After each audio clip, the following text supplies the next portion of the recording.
This is the brainstem. Can I have the other half of the brainstem? Brainstem. Yeah, thanks. Sorry for kind of snapping there a little bit. All right, so this is the whole brainstem. This is the anterior surface, and this is the posterior of the brainstem. Okay, now.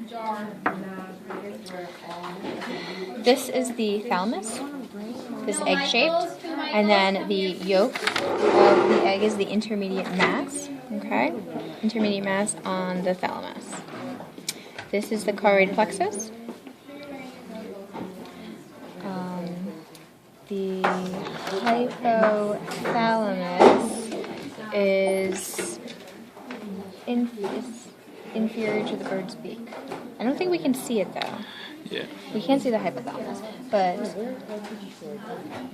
this is the infundibulum, the stalk of the pituitary. So this is the pituitary, and that's the infundibulum by the bird's beak. Okay. The fornix is this white area here. That's anterior to the choroid plexus. And the pineal gland is evidently letter J in the black book.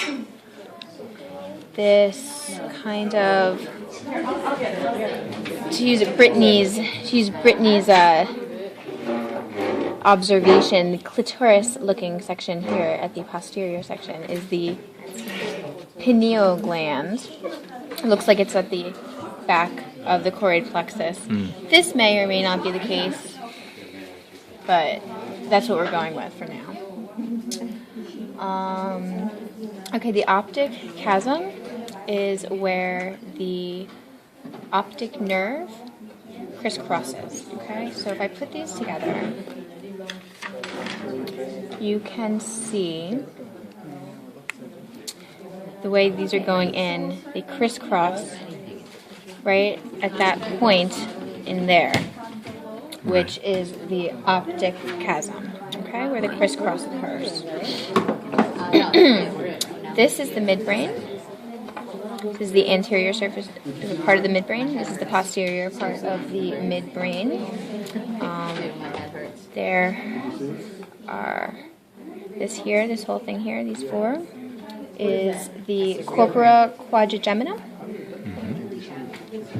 And it's two bumps on each side. There's the superior colliculi and the inferior colliculi. Alright, and also part of the midbrain is this kind of area here, which is the cerebral peduncle. That surface in there, cerebral peduncle.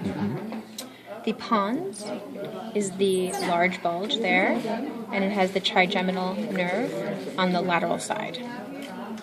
Okay, this is the medulla oblongata, which is inferior to the pons. Okay, and then inferior to the medulla oblongata is the proximal end of the spinal cord. Yes. That's it. Okay. Oh no, there's more. And, Choroid plexus. Do we go over that? There's here, back to the midbrain. I like this side better. Go back to the midbrain, okay? Anterior, posterior, and in between there is the cerebral aqueduct. In between the anterior and posterior parts of the midbrain. There's the fourth ventricle, which is in this area here.